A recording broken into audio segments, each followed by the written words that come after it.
In this problem, we're trying to find all the asymptotes of f of x, which in this case is 3x squared plus 5 all over x squared minus 4.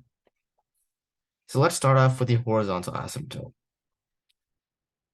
So let's first try to look at our leading terms, which is the 3x squared and all over 1x squared, which is, I'm gonna write a box over here. So since they have the same exponent going to the second power, that means all we have to do is set the leading integer all over the leading integer, which in this case will be 3 over 1. So just this. So since 3 over 1 is essentially just 3, the horizontal asymptote would have to be 3.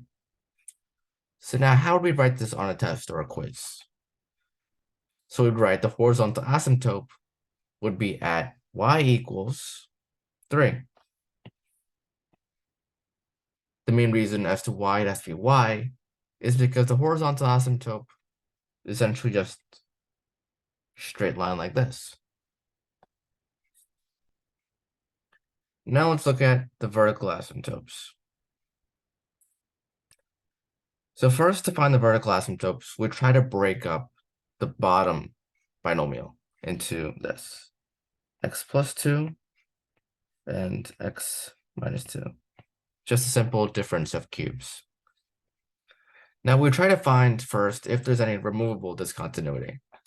But in this case, there isn't any because we're unable to cancel the x plus 2 and x minus 2 with any term on the top or this area.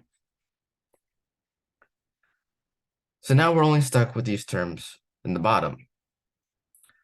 So now any term that is stuck on the bottom would now be our vertical asymptote. So to find the exact points, we first have to break this up into 2 and set both of these equal to 0. So x plus 2 would equal 0 and x minus 2 would equal 0.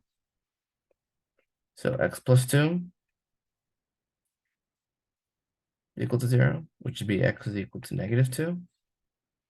And x minus 2 is equal to 0, which just makes it x is equal to 2.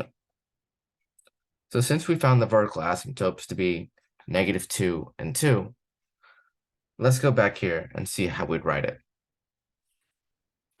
For the vertical asymptote, we'd write at x equals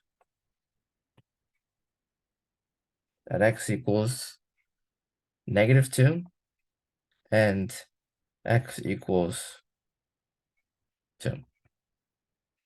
And we'd write x equals because this would just be essentially a straight line like this, a vertical line, essentially why it's called a vertical asymptote.